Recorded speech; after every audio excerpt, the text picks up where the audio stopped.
we remain steadfast in our commitment in delivering local news that matters, stories that inspire, enriching the lives of Filipinos in the Philippines and across the globe. This is your GMA Regional TV. Buong puso para sa Pilipino. Kini ang mga dagkong balita karong Huwebes. Managlahing sunog ni Ulbo sa Talisay City ug Minglanilla. Mga isdang tambaan ng layat sa pantalan sa Olango Island, Lapu-Lapu City. Babaeng 14 anyos kang missing, napalgang patay sa bakirang barangay sa Balakdas, Borongan City. Og magpabugnaw ug mag-relax sa Busay Dream Falls sa Lobok, Bohol.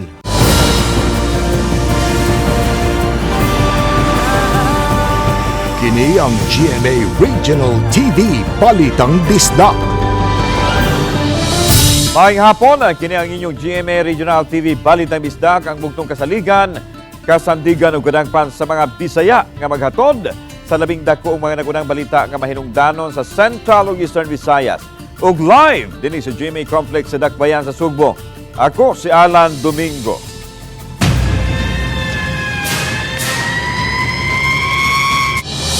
₱21 milyones pesos nga balor sa danyos ang gibilin sa pag-ulbo sa sunog sa usa ka warehouse sa barangay San Roque, Talisay City kagabi.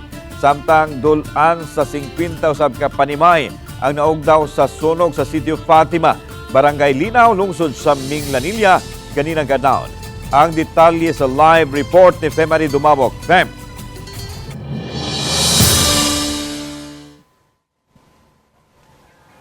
Lan wala ra nooy namatay na missing una angol atol sa pag-ulbo sa duha ka dagkong sunog nga gilarmahan sa kabumbiruhan gabii ug ganihang kadlawon sa managsilingang dapit sa Dakbayan sa Talisay ug sa lungsod sa Minglanilla.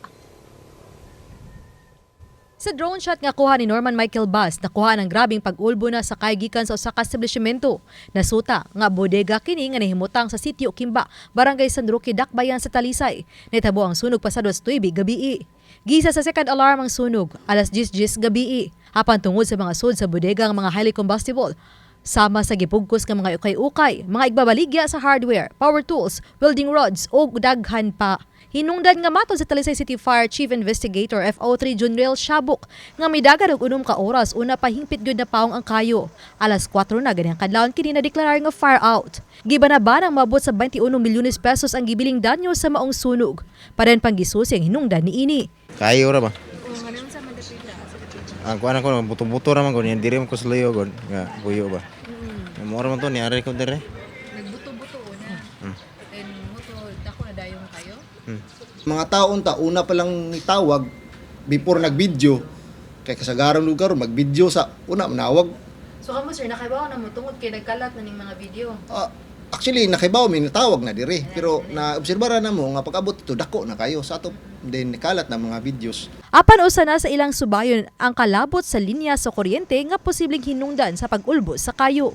Samtang gahapon Miyerkules pasado alas 2 sa kadlawon usa ka stall sa usa ka mall sa Dakbayan sa Talisay ang nasunog. May na lang nga nabantayan kini sa nagroving nga mga security guard ug napugngan nga makakatap ang kayo. Unang makita sa CCTV footage nga adunay dispark sa usa sa mga stall sa baligyaanan ug cake. Pipila ka minutos makita na kining itom nga panapton nga gitabon sa stall nga sama og gibuklas ug daw gipalid sa hangin diyang miulbo na ang kayo. May na lang daling nakabantay ang mga nanagroving nga mga gwardya nga maoy daling nakapaong gamit ang mga fire extinguisher. Sa pakisusi, nag-andar nga bag-o lang gipaayo nga chiller. Sa maong stall, maoy hinungdan sa kayo. Ako di ka kumbensaan yun ma'am, labi na for example, yung appliance nanay guba. Siguro kung ipaayo mo ganyan, siguro na dyan nga naayo. Or kung mas maayo, ilisan lang yung bag-o. And then, kinisang paggamit na itong wire nga kanang mantinil kanang kinilang sa nga wire niya atong isaksak day dagko kay kampirahe for example refrigerator, aircon ding gigamitan kasagaran jud ako makitaan ma'am no ang wire 14 nya gamitan og saksakag aircon refrigerator dagko mga nagampirahe. Laing sunog usabang ni Ulbo pasado alas 3 ganihang kadlawon sa Purok Manga, Sitio Fatima, lungsod sa Minglanilla nga nakatugaw sa paghinanok sa kapin 50 ka pamilya sa dapit. Nakatuog palagi mo na matano mga kuan. Nanay sagit sunog ba. Nakatranta mi kay pagbangon sa nako. Dako naman kayo. Wag mi na da bisag usawa. Bisag sanina sa kong sawa, wag. Nata mi kwartang gamay na. Gamay ra gud ta mga 25,000. Alis tindahan. Kurot sa lagi tawag kakuan, daw. Gisa sa second alarm ang sunog nga nadeklarar og fire out human sa kapin usa ka oras.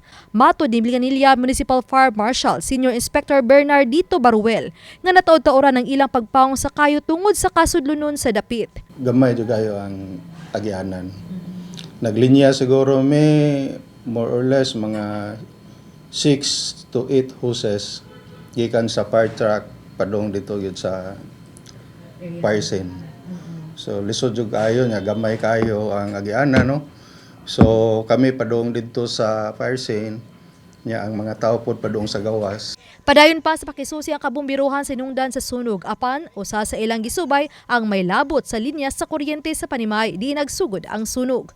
Moabot sa 2.2 million pesos ang gibiling danyos diin kapin sa 50 ka Panimay o kapin sa 200 ka individual ang apektado. Sagad sa biktima sa sunog gipahiluna sa Dipata Central Elementary School. Kagamhanan sa Barangay Linaw ug lungsod sa Milanilla pinanguluhan ni Mayor Rajiv Inad ang daling nagsabot alang sa dinaliang tabang sa mga nasunugan. Lana doon na may gipadangat ng tabang ang gobyerno ngadto sa mga nasunugan apan panawagan pa sa mga nasunugan sa lungsod sa Milanilla sa mga malumuog kasing-kasing sa dugang pangtabang sama na lang sa housing materials. Samtang pahimangno sa kabumbiruhan lang ngadto sa publiko nga unta ipatuman ang extra precautionary measure aron malikayan lang gyud ang sunog ilabi na ning grabing kainit sa panahon. Lan? Okay, daghang salamat, Femari Dumabo. Usa sa mga trabahong direktang mabuwad sa adlaw ang mga traffic enforcers nga magpahapsay sa trapiko. Subay nini, mipatuman usab og lakang ang Road Management Authority CCTO aron dili mabutang sa peligro ang ilang mga tawo sa kalsada. Kung unsa kini, sayra nato pinaagi nining report. Naabtan mo ang traffic enforcer nga si Mary Ann Amaba nga nagpahapsay sa dagan sa masakinan sa may downtown Kulon. Bisan pa man sa kainit sa adlaw, apan wa kini niya baliha tungod og alang sa serbisyo. Aron siguradong makaagwanta, dalagyo niya permi ang tubig nga mainom. Giklaro ni Mary Ann nga gihatagan sila og kahigayunan sa ilang labaw nga makapalandong kung mabatyagan nila ang grabing kainit na panahon. Taura sad mi niya, nasay time nga kanang every time nga mo 10:40 mi mo nay kaon na mo. Nya 10:100 kanang mag-CR mi. Pero kung wala yung mga kahoon niya, palandong mo? Oh, palandong. Okay ra mas mambrakil good. Mo sabot man siya namo. Suma ni Raquel Arce, Pangulo sa RMA CCTO, nga gipabubaan nila ang oras nga mabuhat sa adlaw ang mga traffic personnel tungod sa nanghinubrang kainit karon sa panahon. Atong gikuhaan og gamay ang ilahang pambuntagon kay supposedly ang oras 4 hours man unta sila nga nasa tunga sa dan. Pero tungod sa kainit nga diha ra takutob sa alas 9. No, so alas 9 niya. After that, nanas sila daplin lawom sa kahoy, inana or asa sila dapita nga makatake og shelter. Giklaro hinuon ni RC nga mamahimong makapangita og landong ang mga road managers apan gikinahanglan nga makita ang ilahang nahimutangan ug gikinahanglan usab nga on the go sila permi kung adunay problema sa masakinan sa kalsada kay maoman kini ang ilahang trabaho. Gipasabot sad sa atong mga enforcers nga kung kano sa kinahanglanon regardless og unsang oras sa kinahanglang naagud sila tunga sa dan kung gikinahanglan. Adunay 300 ka mga traffic enforcers ang RMA CCTO nga gitahasan sa pagpatuman sa kapsay sa dagan sa masakinan sa Dakbayan sa Sugbo. Kauban si Clover Lumayag, ako si Alan Domingo. Balitang Bisdak. Ayan, mapatuman og kabaguhan sa sistema sa distribution sa financial assistance ang Persons with Disability Affairs Office o PDAO alang sa mga senior citizens sa Mantawi City. Taliwag kini sa nasinating grabing kainit sa panahon karon. Ang report ni Nico Serino. Sa Mandaue City Sports Complex, gihimo ang distribution sa financial assistance alang sa mga PWDs. Tinuig nga ayuda sa city government alang sa ilang sektor. 3,000 pesos ang gihatag gikan sa size meal nga dawatonon matag tuig. Sa ceremonial distribution kaganiha, 5 ka mga barangay ang giakomodar sa sports complex. Apan ang nahabilin nga mga barangay adto gihimo karong hapon sa ilang kaugalingon nga gym o sports center. First plans, ang atong mga PWD will receive 3,000. 3. Yes, and then on November, another 2,000. In total, they will receive 6,000 per annum. Samtang sa Abril 16 gischedule sa Dakbayan ang distribution sa financial assistance alang sa mga senior citizens. Matud sa City Social Welfare Chief, may makabag-uhan nga posible nilang himuon. Gikonsidera nga sa sports complex ra jud ang venue kay luag ug hamugaway kay aircon. Paglikay sa grabing kainit karong panahona kun adto sa mga gym o open areas himuon. Kung mahitabo kini, mag-provide ang syudad og sakyanan aron mukuha og hatod sa mga senior citizens. Sabutan pa hinuon kini og planuhon kung ihinayon ba. Convene me later kay there might be possible changes on the schedule nga amo alas ang i-arrange nga makuan nga ari na lang gyud sa sports complex. Alright. But considering diri hamugaway, air condition, unya kanang naatay kanang medical team, dool sad sa ato ang DRR, dool sad sa ato ang city hospital. Nico Sereno, Balitang Bisdak. Mga isdang tamba nakuha og video sa usa ka netizen kanang lukso paingon sa ibabaw sa pantalan sa Olango Island. Siluan Merondina sa report. Guys, ay mga tamban guys. Naluksos pantalan. Daghan kayo. Sa video nga kuha ni Roland Tisoy, gwardiya sa Santa Rosa Port sa Olango Island, makita nga puliki kining grupo sa mga lalaki nga namunit sa mga isdang napadpad sa pantalan ni adtong higayuna. Matod ni Roland, ang insidente nahitabo niya adtong Lunes, Abril 1 sa 1:13 sa hapon. Nagroving siya ni adtong higayuna ug nabantayan na lang niya ang mga boatman sa mga pampasahero motorbangka sa pantalan nga nag-iyahay sa pagpamunit sa mga labas nga tamban. Daghan mga pundok sa tamban dire sa pantalan ma'am niya, natol po dakong dagat. So, pasin gi tukog to sila kag isda mo to nanluksok. Gihimakak ni Roland nga gituyo lang pagbutang ang mga isda sa dapit alang sa content. Awa po'y buhi nga tamban magikan sa ibabaw ma'am. Gipasusi sa RTV Balitang Bisdak sa taga BFAR 7 ang maong video nga kuha ni Roland. Matod sa Technical Assistant sa Regional Director sa BFAR 7, Johan Tijada, nga sama sa mga naunang sighting sa pundok sa daghang mga isda sa nagkariang bahin sa Subo, daghang posibleng mga factors nga nakamugna ni ining mga ecological events. Posibleng usa ni ini ang closed fishing season sa habig sa Visayan Sea gikan sa Nobyembre 15 ngadto sa Pebrero 15 matag tuig nga nakapaabunda sa isdang tamban sa dapit. Kahinumduman, Pebrero 18 ng tuiga nakuhaan usabog video sa usa ka netizen ang bagang pundok sa mga isdang lupoy nga midagsa sa pantalan sa Barangay Tingo, Olango Island. Uban ni Marlon Melgazo, Luan Merondina, Balitang Bisdak.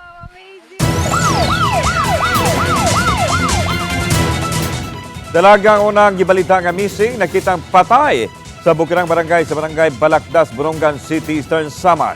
March 15 pa nga na-report nga missing ang dalagita.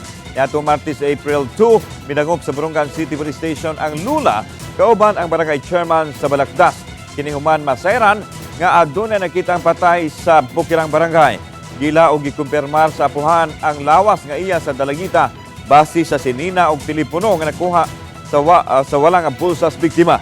Daling gianto sa masakop sa Eastern Samar Provincial Forensic Unit ang lugar aron maproseso ang crime scene sa posibleng ebidensya nga makuha dito. Ipaubos na sa postmortem examination ang patayng lawas aron masairan ang iyang gikamatyan.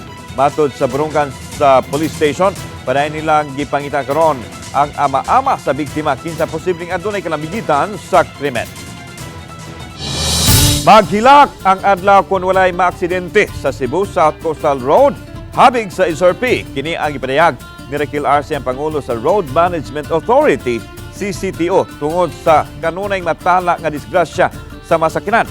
Sama na lang sa 8 ka managlahing aksidente sa masakinan. Nahitabo alas 7:45 ganing buntag sa CSCR, labi na habig sa viaduct padung sa amihanan nga biyahe nga nagkaangol usab sa mga nagmaneho sa sakay nga mga motorsiklo. Giulagway niya kini nga record-breaking ang dungan nga vehicular accident sa maglahing area sa mga oras. Gitan-aw nga rason mao ang pagdali sa mga motorista aron dili malig sa ilahang trabaho. Kung pananglitan, di yun kalikayan, maapiki na yun, bahala na lang malate. Dili na lang yun na, apson na lang yun nato, kay maugyo na usasad sa mga hinungdan nga musamot ang traffic, kay ito naman, nagbangga naman mo, yun ana gani. Gitandi sa Obama LGUs ang nagbayan sa Mandawi muputuman sa blended learning alang sa mga estudyante taliwa nining grabing kainit sa panahon. Sa executive order nga gipirmahan ni Mayor Jonas Cortez nining tibok buwan sa Abril. Ipatuman ang kabaguhan gikan sa full face-to-face learning. Himon kining blended learning kung diin tungaon ang usa ka eskwelahan sa duha ka sets. Matag bata kinahanglan mo report kaduha matag semana sa eskwelahan o klasihan gikan alas 6 buntag hangtod na sa alas 11 sa buntag. Gihimo kini aron maluag-luagan ang classroom og dili magbuot tibok section labi na nga init kaayo. Dili usab uyon ang mayor sa tibok modular learning nga importante kuno nga motunga gihapon sa eskwelahan ug angayang mamonitor sila sa mga magtutudlo.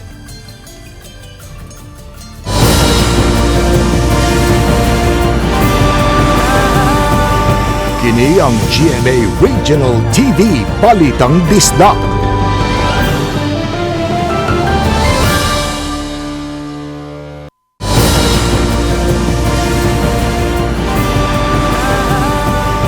Kini ang GMA Regional TV Balitang Disda. Mga pribadong tunghaan nagpahigan usab og managlahing modalities diin uban kanila nagpatuman og online classes tungod sa kainit sa panahon.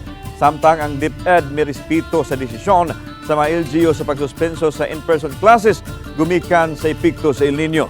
Sayra nato ang detalye pinaagi nining report. Sa unang higayon, gipahigayon sa gawa sa NCR o karong tuiga sa dakbayan sa Sugbo ang panagtigom sa Federation of Association of Private Schools and Administrators kon FAPSA nga gitambungan usab sa mga opisyal sa Department of Education kun DepEd. Gila ang natampo sa mga pribadong tunghaan sa pag-umol sa kahibaw o katakos sa kabataan. Samtang sa nasinating sobrang kainit karon sa panahon, admitido sila nga apektado ang kalihukan sa ilang mga eskwelahan, busa mipatuman usab sila og mga pamaagi aron dili mabutang sa peligro ang mga tinun-an. Ang uban kanila nagpatuman og online classes, sama na lang nining tunghaan sa lungsod sa Compostela nga mga magtutudlo ang anaara sa classrooms nga nagatubang sa ilang computer sa ilahang pagtudlo sa mga tinun-an nga atuara sa mga Pinoy-anan. Sa lalawigan sa Sugbo, adunay mokapin sa 200 ka mga miyembro sa mga small o medium nga mga pribadong tunghaan. Bisan og gihatagan ang mga private schools sa DepEd o kagawasan sa pagdesider sa lakang nga pagahimuon, gitan-aw usab nila ang kaayuhan sa mga bata. Adapt gyud tag mga different modalities so naatay ang uban natong mga schools klase ra sila half day na uban pod so naatay mga time nga asynchronous ra sila or nara sa balay unya ana uban kat kay challenge man pod sa uban pod ang kanang internet connection so mao na nga asynchronous no unya pag human katong naay stable internet mao na nga mag online classes. Private schools are encouraged to do the same when they look at the forecast from the DOST Pagasa, but of course we cannot directly order them to suspend because they have their own board of trustees and board of directors that manage the affairs of the schools. Sa pikas bahin, giklaro sa DepEd nga girespeto nila ang pagsuspenso sa face-to-face classes sa pipila ka mga LGU, labi na sa Sugbo. Gitanausab nila kung unsa ang makaayo sa matinunan subay sa nasinati karon nga hilabihan kainit sa panahon. O dili pa kay ta kwan sa danger side but napata sa caution.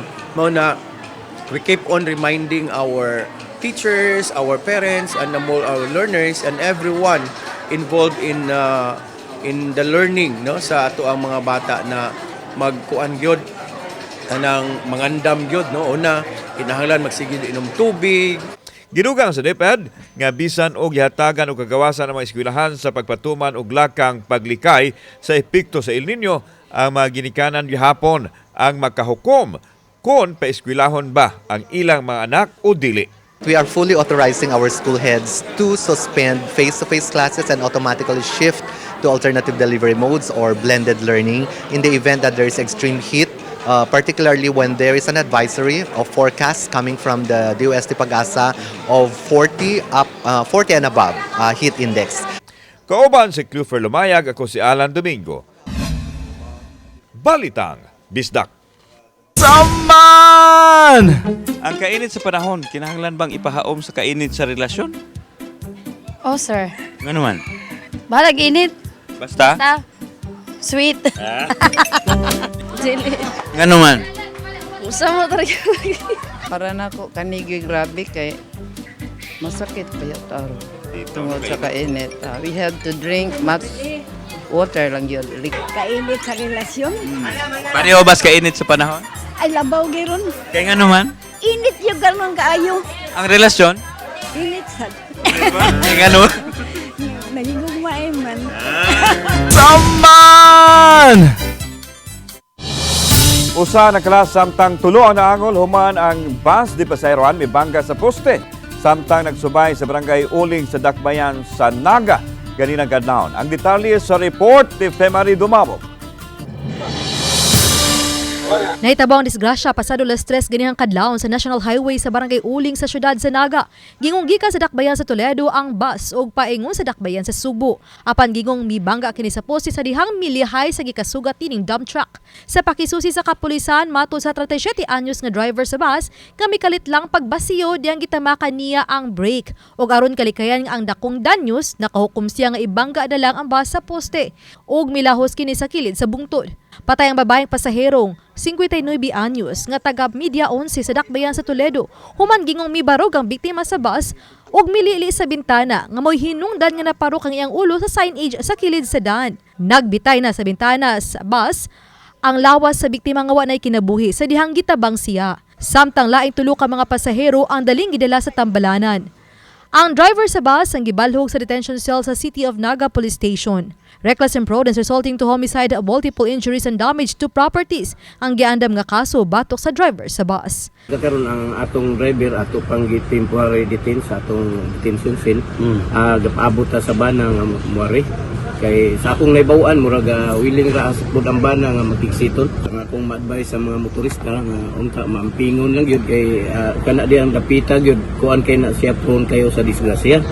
Tungod sa karsada bitaw nga gawas nga lapad dugong kay siya nga blindfold gyud na siya diha. Obani Godfrey Rilien, Femari Dumabok. Balitang Bisdak. Good news mga kapuso! Sa mga buot mamahimong kabahin sa GMA, ang nag-unang TV network sa Tibok Nasud, aniyay mga oportunidad nga alang kanimo.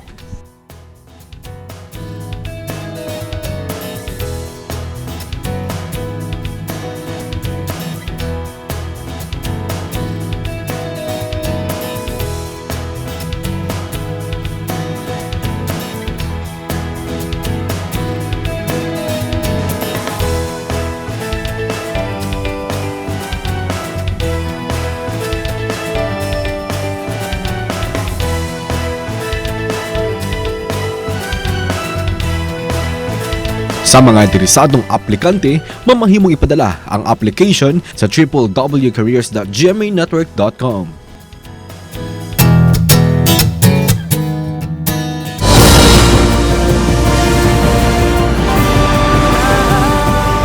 Kini ang GMA Regional TV Balitang Bisdak.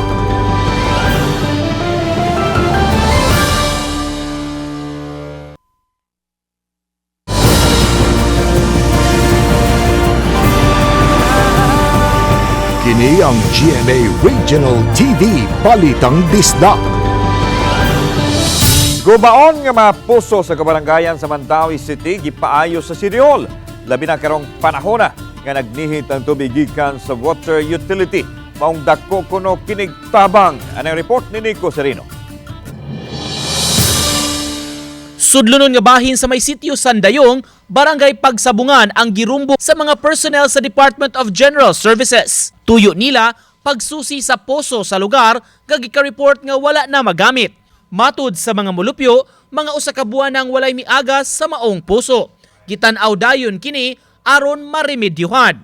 Ang puso nga mga 30 katuig na sukad na muntar sa dapit na himong tinubdan sa supply sa mga residente. May giladmon nga 90 feet ang pipe niini. Doon na hinuoy koneksyon sa water utility ang mga kabalayan sa dapit, apan hinay sabkuno kaayo ang aga sa ilang mga gripo. Sakripisyuhan pa nilag bangon makadlawon para makasawd og tubig. 2 oras, bidro kay 2 oras tayo sa naging oras. Sumo nang gamit kayo ng puso. Gamit yung puso eh. Kay? Kaya tungo lagis tubig. Kaso sa kimbakog na isubog-sunog ano. Wala na inipahawa diha kung nag-abang kluyo kaya wala kung may tubig diri. Balhin na lang siya. Siya nay, balhin na lang minayo kaya wala na may tubig diri. Pag-isod man sila, trabaho baya sila ma'am. Nasuta sa taga DGS, may sinsiyo nga nakabara sa sulod maong napugnan ang tubig. Giilisan sa binuon nila ang pisa niini. Nabangil lang ako, 25. Ang ilang barbula. Sa silindro niya. Karon ang leather cup kani, nagisi. Mga atong igisi. Unsa na kaingon ang nagisi sir mo sa wear ante kadugay na lang pod ana? Pilit man ni siya diha. Luta kanila pilit. Dagog tabang para sa mga residente ng mga komunidad mo mahimong functional o magamit ang ilang puso. Labi na karon panahon sa tig-init kay daghan gyud ang nagsalig niini. Mao nga nagpasalamat sila pag-ayo nga maayo na niya kini. Hingpit nang naayo ang poso ug may tubig na nga nagamit sa taga-sitio Sandayong. Sukad sa miaging tuig, 58 na ka mga poso sa nagkadaiyang sitio sa Mandaue ang na-inspect sa taga-DGS ug ilang na-repair. Labi na rong ting-init, kundi hindi kinahanglan kaayo ang tubig, andam sila nga muayo pa sa uban nga mga poso aron magamit sa mga residente. Nico Sereno, Balitang Bisdak. Sa taas nga heat index nga gipagawa sa pag-asa dinhi sa Central Visayas base sa effect-based classification, ana kini sa extreme caution nga nagpasabot nga posible ang mga heat cramps o heat exhaustion.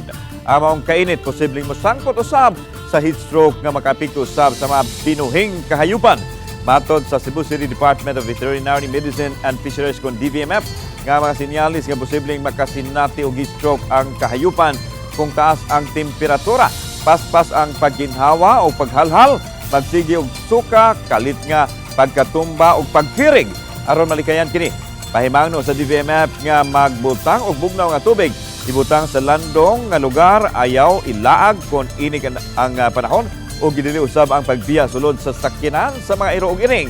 Sa pikas bahin gibisita sa mga sakop sa DVMF ang pipila ka mga bukirang barangay sa Cebu City aron pagmonitor sa kahayupan sa mas baka, kanding o kabaw taliwa nining kainit sa panahon.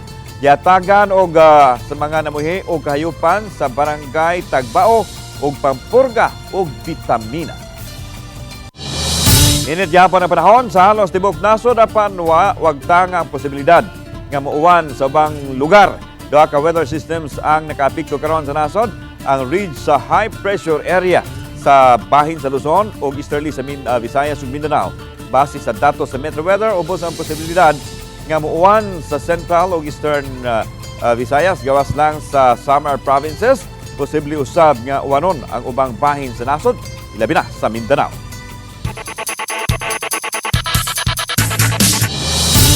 Andam na ang Lady Generals ug Mapua Lady Cardinals sa opening sa NCAA Season 99 Volleyball Tournament karong Domingo. Nagmalaomon ang AAC Lady General nga makasulod sa Final Four sa NCAA Women's Volleyball Tournament.